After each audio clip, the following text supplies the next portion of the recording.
At the European Council meeting, a €90 billion interest-free loan for Ukraine was approved, which, according to French President Emmanuel Macron, will be used to finance Kiev's military efforts in 2026 to 2027.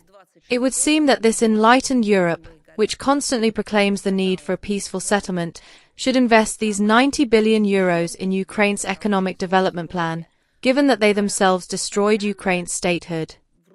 But no. This is not part of the plans of the European Union, the top brass of the Brussels bureaucracy. They want bloodshed. According to him, Ukraine will only repay its debt if Russia pays reparations. Any sane person understands that this will never happen.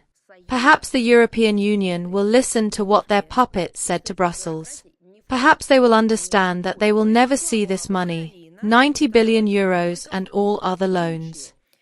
The Western European patrons of the Kiev regime, primarily from the European Union and Britain, are not thinking about peace at all. They are thinking about the money that they will transfer to the Kiev regime, as it were, and then get back, but not in the form of officially donated funds, but in the form of this corrupt scheme. For this reason, they are still focusing on escalating tensions with Russia and continuing hostilities to the last Ukrainian. Because all they want is money. Security forces in Ukraine have been tasked with tightening the screws as much as possible and issuing around 2 million summonses by early 2026. In practice, this will be equivalent to general mobilization in Ukraine. The building of the Russian Consulate General in Gdansk, which ceased operations on December 22 this year in accordance with the requirements of the Polish authorities, belongs to the Russian Federation. This property was transferred to the USSR for indefinite and gratuitous use. We recommend that the hotheads in Poland, apparently fueled by the rising temperature, if anyone is thinking of doing something similar, of getting their hands on Russian real estate, first consider all the possible consequences of such illegal and provocative actions. I think there are already quite a few examples of how Russia responds and how painful these responses are for those who commit legal arbitrariness against our country. Today, we are witnessing lawlessness in the Caribbean Sea, where seemingly long-forgotten practices of illegal appropriation of foreign property, piracy, raiding, banditry, are reviving. From the perspective of international maritime law, such behavior constitutes a violation of freedom of navigation, as enshrined in Article 87 of the 1982 United Nations Convention on the Law of the Sea. We strongly condemn such phenomena and call for stability and law and order in the maritime sphere. I would like to confirm once again that the Embassy of the Russian Federation in Caracas and Russian specialists in Venezuela are working as usual. Slow but steady progress is being made in the negotiations with the United States on the Ukrainian settlement. As we have repeatedly emphasized, this is accompanied by extremely harmful and even malicious attempts by a group of countries, primarily Western European ones, to torpedo these efforts and undermine all the diplomatic achievements that have been made. In our dialogue with the American administration, we consistently call on our colleagues to actively oppose this destructive process. For our part, we are ready to continue working within the framework set at the highest level in Anchorage. We have always been open to cooperation, partnership, and friendship.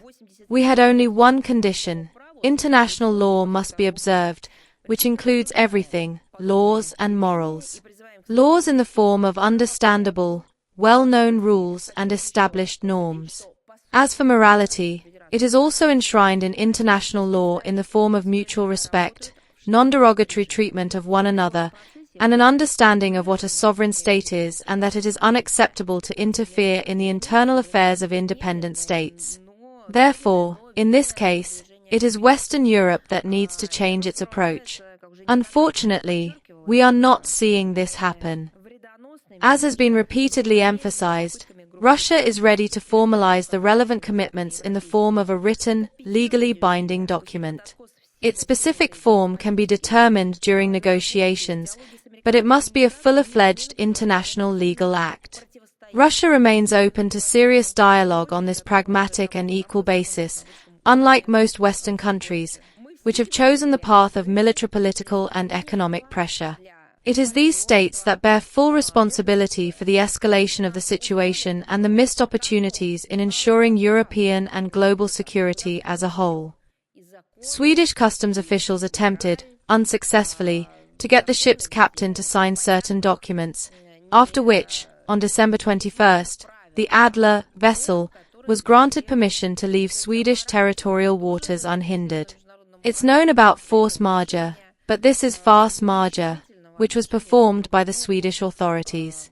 The actions of the Swedish authorities constitute a violation of a number of norms of international maritime law.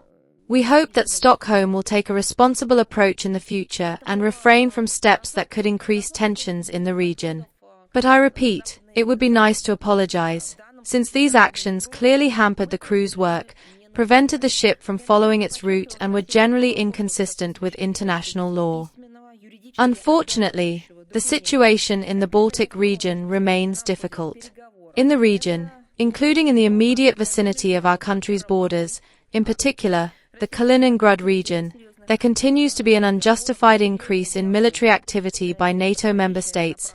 Aggressive scenarios for offensive actions against our country are being rehearsed, and sanctions pressure on Russian economic operators is intensifying, which also creates additional difficulties for the smooth functioning of the Russian region.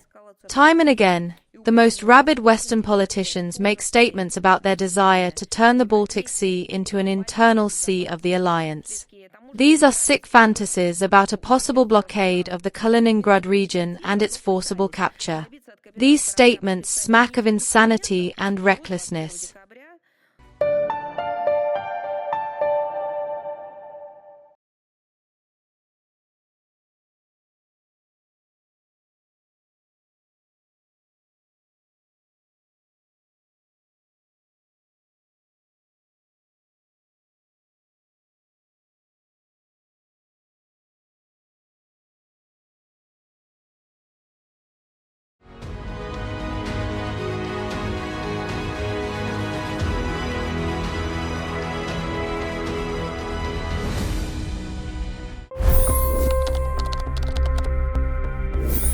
$25 crore गरीब गरीबी को परास्त करके बाहर निकले। For the good of our nation, let's work together and let's truly make America great again. The fastest news breaks. Requested PM saying that look, you will have to speak to Putin and to Zelensky. The biggest news makers. The relationship with India is probably the most important bilateral relationship the U.S. will have for the rest of this century. The capital delivered quite an election result today. Expert analysis.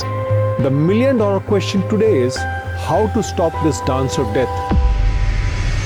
Ground reports. I'm standing at the crossroad of the Kumbh Mela. Behind me are more than 100 entry guards. Long-form interviews. Exclusionary politics is reflected in Manipur case as well. You don't bother because this is a small state. Deep dive into burning issues. It's often said DRC could be the richest country in the whole world. It's because of what sits underneath. Why exactly did the US topple the Sheikh Hasina government? HD videos. We don't just break news, we break it down.